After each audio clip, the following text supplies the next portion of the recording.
என்னை பலப்படுத்துகிற நம்முடைய கர்த்தராகிய இயேசு கிறிஸ்து என்னை உண்மை உள்ளவன் என்று எண்ணி இந்த ஊழியத்திற்கு ஏற்படுத்தினபடியால் அவரை ஸ்தோத்திரிக்கிறேன். 1 தீமோத்தேயு 1 வசனம். IBM என்ற சர்வதேச நிறுவனத்தில் 40 ஆண்டுகளுக்கும் மேலாக CEO-வாக செயல்பட்டவர் தாமஸ் ஜே வாட்சன் என்பவர். அவர் அந்த நிறுவனத்தின் தலைமை பொறுப்பேற்ற பின்பு அது அசூர வளர்ச்சியை கண்டது. அவர் தான் மரிப்பதற்கு 6 வாரங்களுக்கு முன்பு தன்னுடைய மகன் ஜூனியர் வாட்சனை அந்த கம்பெனியின் CEO-வாக அமர்த்தினார். அந்த கம்பெனியின் CEO-வாக பொறுப்பேற்ற பின்பு ஜூனியர் வாட்சன், எனக்கு கிடைத்த இந்த உயர்ந்த பதவி அமெரிக்காவிலேயே மிகவும் பயப்படும் ஒரு மனுஷனாக என்னை மாற்றிவிட்டது என்று கூறினார். அவர் தன்னுடைய பொறுப்பை மிக கவனமாக நிறைவேற்ற வேண்டும் என்று திட்டமிட்டு செயல்பட்டதால் அவருடைய கம்பெனி இவருடைய தலைமையின் கீழ் 10 மடங்கு வளர்ச்சி அடைந்தது. பின்னொரு நாளில் அவர் தான் பெற்ற வெற்றிக்கான முக்கிய காரணத்தை கூறினார்.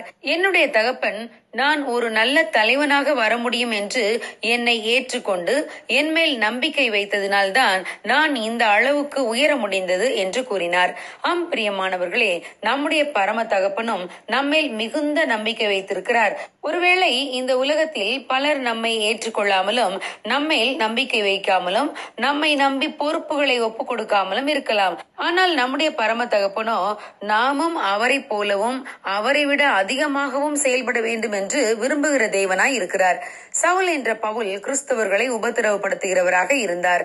ஆனால் இயேசு கிறிஸ்து அவர் மேல் மிகுந்த நம்பிக்கை வைத்து இவன் என் நாமத்திற்காக அயராது உழைப்பான் என்று கண்டு அவரை தரிசனத்திலே சந்தித்தார். அவர் இயேசு கிறிஸ்துவை சந்தித்த பிறகு அவருக்காக உண்மையாக ஊழியம் செய்தார். சீஷர்கள் ஒருவர் கூட அவரை நம்ப துணியவில்லை.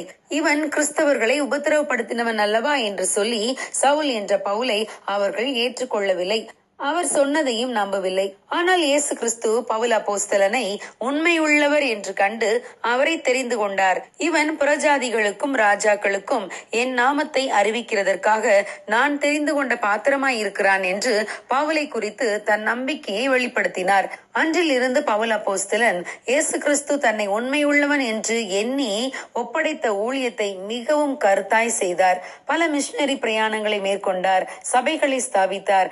அநேகரை கிறிஸ்துவண்டை வழி நடத்தினார். பல நிருபங்களை எழுதினார். பிரியமானவர்களே, பவுல் அப்போஸ்தலனை நம்பி அவருக்கு ஊழியத்தை ஒப்புக் கொடுத்த தேவன் நம்மையும் நம்புகிறார். நம்மை நம்பி அவர் தரும் பொறுப்புகளில் நாம் உண்மையுள்ளவர்களாய் இருக்கும்போது நம்மை மென்மேலும் ஆசீர்வதிப்பார். God bless you. Have a blessed day.